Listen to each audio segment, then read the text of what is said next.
After their first loss of the season, Arsenal are looking to bounce back, with the biggest test of the season around the corner. Today we'll break down and analyse what changes do Arsenal need to make. We'll also get the game-changing news regarding Thomas Partey, get an update on the fitness of Bukayo Saka, find out the latest on Arsenal's pursuit of Pedro Neto, and discuss how Arsenal will line up in their massive game against Man City.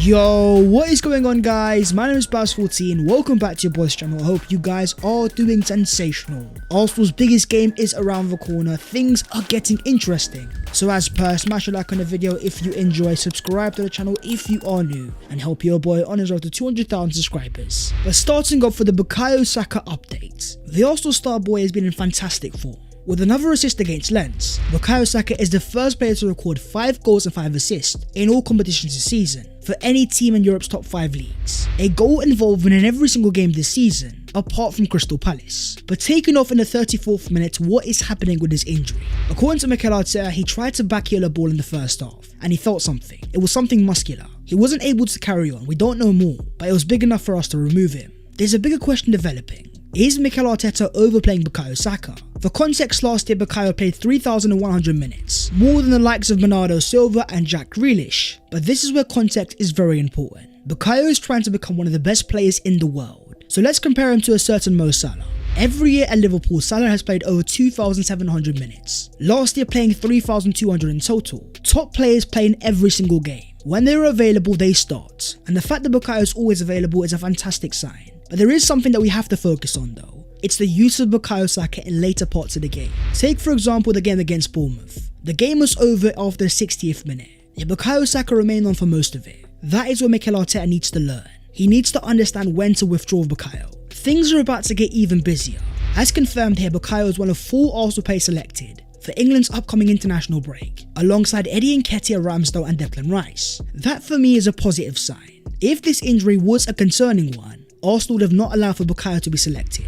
According to the Mail, the Football Association and Arsenal are considering a compromise over Bukayo Saka's involvement, which is set to see the attacker arrested for the game versus Australia. It's understood those discussions will centre around a potential agreement that will see Saka report to St George's Park, but undertake a significantly tapered training programme, and not start against the Aussies at Wembley on Friday evening. But here's the real question. Is he going to be available in our massive game against Man City? That is where we have some breaking news. Sammy Mockbell confirms that Bukayo Saka has been cleared to play against Man City on Sunday. This is why Bukayo is so special. Not only is he able to change games on the pitch, but he's played in each of Arsenal's last 87 Premier League matches, a club record streak of uninterrupted appearances in the competition. He is now in contention to make his 80th in a row. But we have to talk about that game against Lens. Arsenal fans learnt something very important. The first thing is definitely our over-reliance. Without Bukayo Saka and Gabriel Martinelli, Arsenal weren't able to stretch the game. This is where Mikel Arteta needs to improve this season. You look at the names that Arsenal have going forwards. Havertz, Odegaard, Trossard, Jesus. Even without Bukayo Saka, Arsenal have quality. It's all about maximising their profiles, fitting them into the right environments, and more importantly finding combinations. Fabio Vieira can play out wide, but only when he's given an overlapping fullback.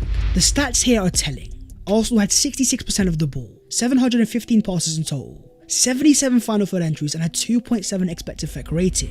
Have a look at this field tilt. Arsenal had 74% in total. This shows they can get the ball into the final third. But that's where you have the real problem. Arsenal lack final third efficiency.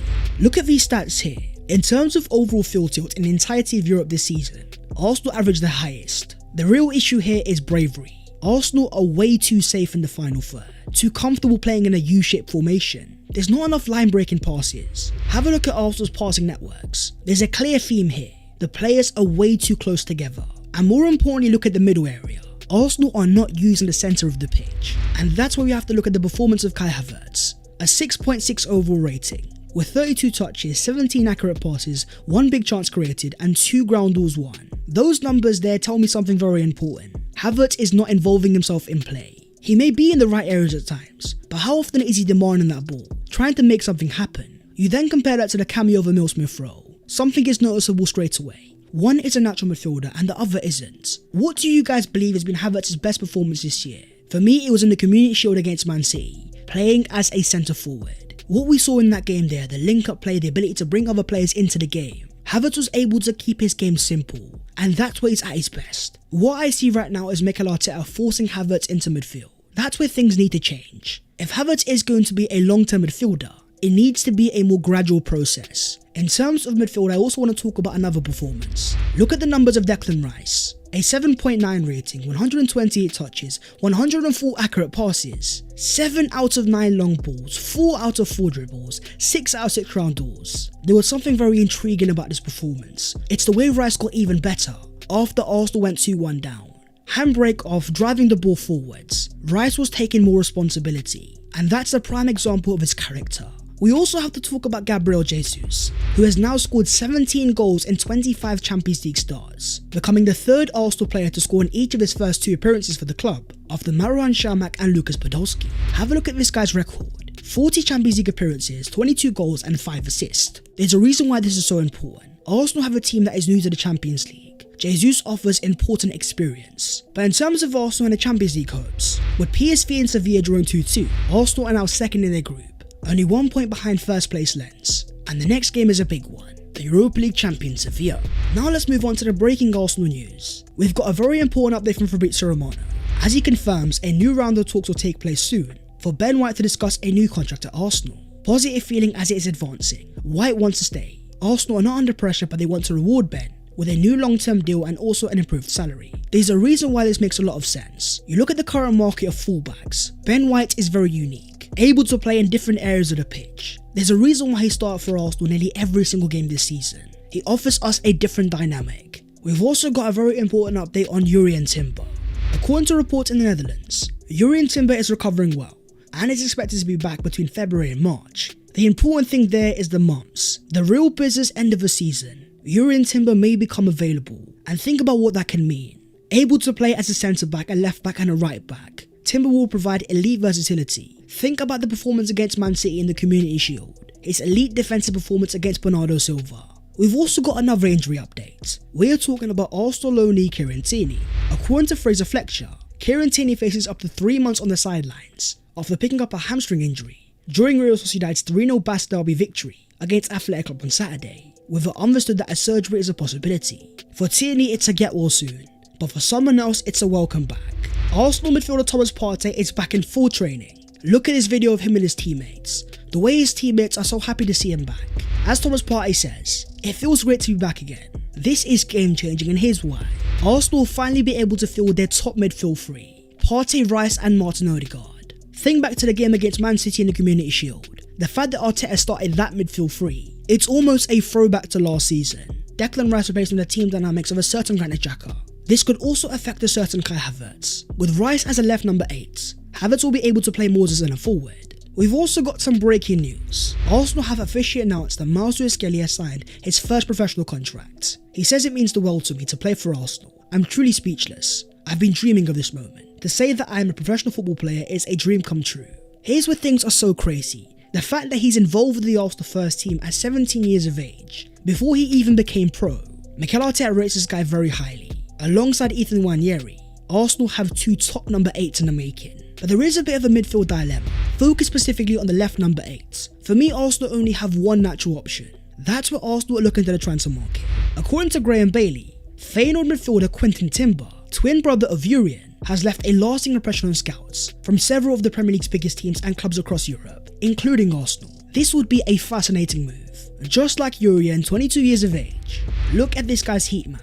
Quentin is comfortable across all of midfield, averaging an overall 7.79 rating, with 3 assists so far this season and 5 big chances created. Look at his defensive numbers: 1.4 tackles and 4.4 ball recoveries. There's also another very important area: 1.6 dribbles per game and 5.3 ground balls won. Quentin Timber fits the requirements of a Mikel Arteta midfielder. He knows how to win his duels. We've also got another midfield development. We are talking the future of Bruno Guimaraes. As Fabrizio Romano confirms, Guimaraes and Newcastle have signed a new deal until June 2028, which includes a release clause in the region of £100 million. That's a very important detail. The fact that Guimaraes has negotiated a release clause, it's almost confirming he's open to a move away.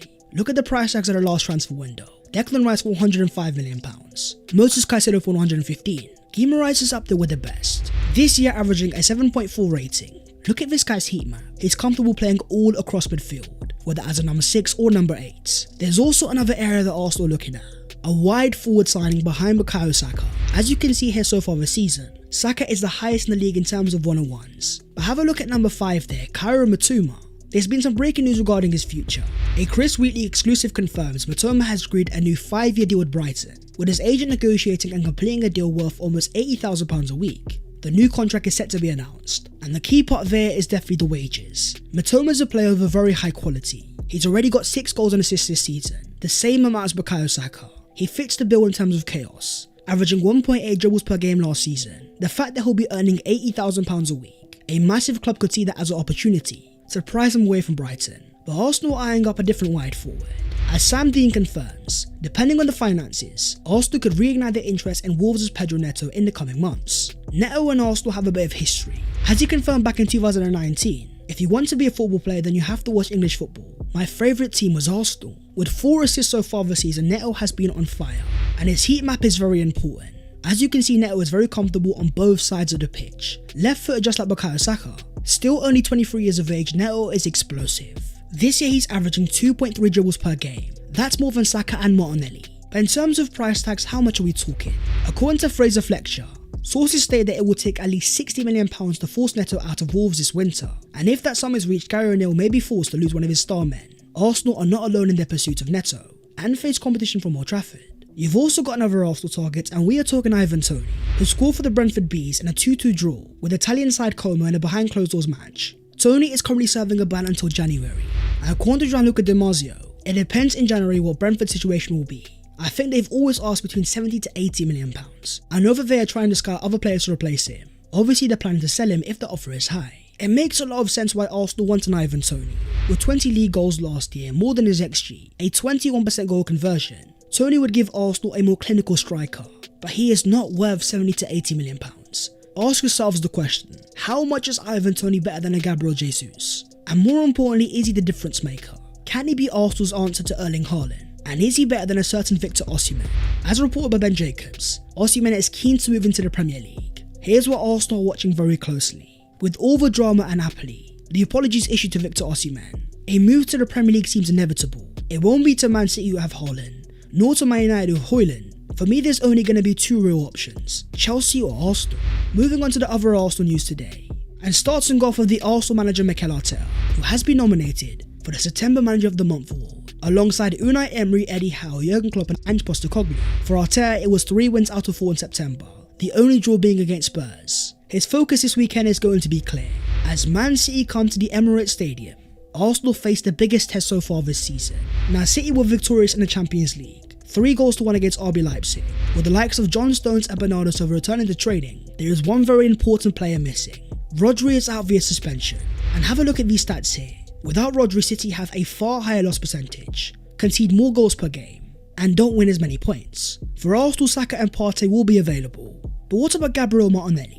Not involved in first team training so far. Things are a bit unclear. Here's how I believe Arsenal will line up. Goalkeeper David Raya, back 4 of Ben White, Saliba, Gabriel Zinchenko. Midfield 3 of Partey, Rice and Odegaard. And the front 3 of Gabriel Jesus, Kai Havertz and Bukayo Saka. And don't be surprised if Havertz starts up front. He started there against Man City in the Community Shield. He caused them havoc going long. What Arsenal have here is a chance to make a statement. Having lost both games to City last season, if Arsenal had won even one of those games, they would have won the Premier League title. These games are the difference makers, and Arsenal will have the prime opportunity to show how far they've really come.